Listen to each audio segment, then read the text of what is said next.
तो जिस खतरे को लेकर यूएन ने आशंका जताई है उसके पीछे कुर्स्क का न्यूक्लियर पावर प्लांट है। कुर्स्क के साथ ही ज़ेपोरिज़िया पर भी हमला हुआ तो एटमी युद्ध भड़क सकता है।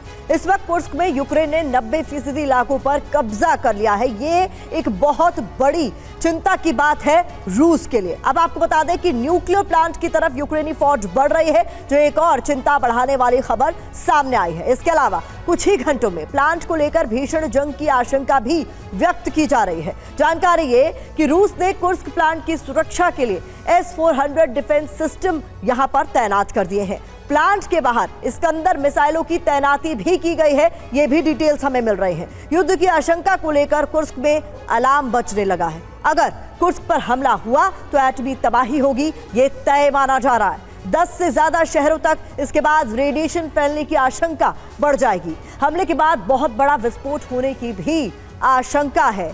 हिरोशिमा नागासाकी से ज्यादा तबाही यहां देखी जा सकती है। इसकी आशंकाएं लगातार तेज होती हुई हमले के बाद आधे रूस की बिजली ठप हो सकती है, प्रभावित हो सकती है। रेडिएशन फैलने से कई शहरों की जमीन बंजर हो सकती है। इसके अलावा अगर रेडिएशन फैला तो कई किलोमीटर तक हवा और ज्यादा पानी विषैला हो सकता है।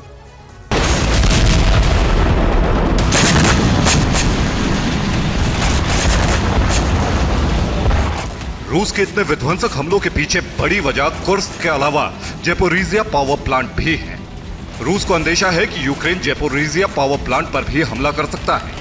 इंटरनेशनल एटॉमिक एनर्जी एसोसिएशन ने भी इस बात का खतरा जताया है। ज़ेपोरिज़िया पावर प्लांट पर हालात काफी खौफनाक है।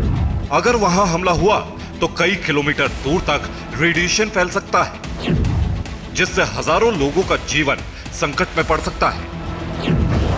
अब रूस ने IAEA की रिपोर्ट पर नाटो को धमकी दे डाली है कि अगर न्यूक्लियर प्लांट पर हमला हुआ तो लॉन्ग रेंज मिसाइलों से हमला तय है।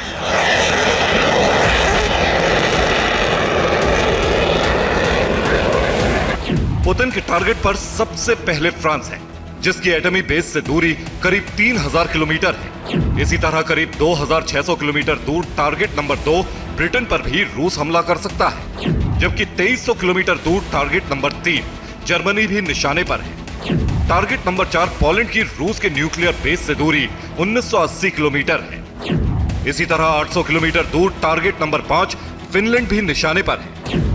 उसके बाद बाल्टिक देशों में टारगेट 6 है लिथुआनिया, जो एटमी बेस से 1526 किलोमीटर दूर है, और टारगेट 7 एस्टोनिया 1152 किलोमीटर दूर है, जो मीडियम रेंज न्यूक्लियर मिसाइल से तबाह किया जा सकता है।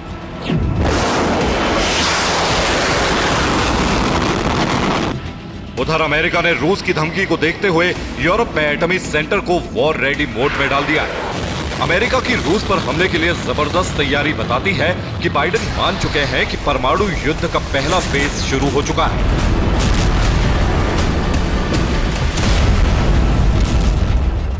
दोनों तरफ से इतनी जबरदस्त तैयारी को देखते हुए संयुक्त राष्ट्र ने परमाणु हमले की आशंका जताई है। पुतिन कभी भी परमाणु विकल्प का इस्तेमाल कर सकते हैं। इस वक्त यूरोप में सबसे भयानक हालात हैं, जो कोल्ड वॉर के दौरान सोवियत संघ के टूटने के बाद सबसे खौफनाक है।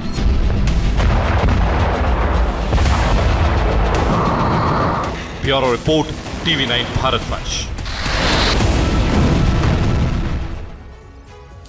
चतुर्वेदी सर, इसी के आधार पर आपसे सवाल यह है कि देखिए, कुर्स्क के 90% इलाके पर कब्जा हो गया यूक्रेन का, और अगर कुर्स्क के न्यूक्लियर पावर प्लांट पर कब्जा करने की कोशिश की जाती है तो फिर तो शांत नहीं बैठने वाले ना पुतिन। क्या कर सकते हैं? करना वाकई में स्थिति गंभीर है, और दोनों तरफ से एक दूसरे के ऊपर किस तरह से हम एक दूसरे के ऊपर हावी हों उसकी कोशिश जारी है।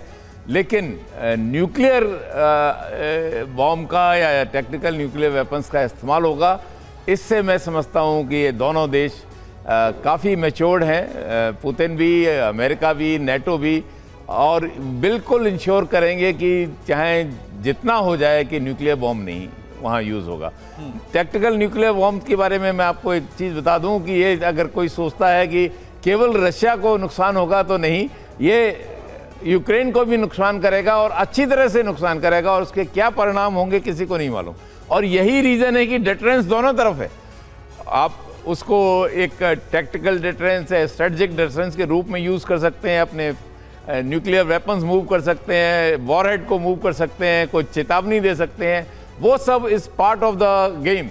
लेकिन उसके बियॉन्ड प्रॉपर ट्रिगर नहीं चलाया जाएगा, ये मैं पूरा विश्वास के साथ कह सकता हूं।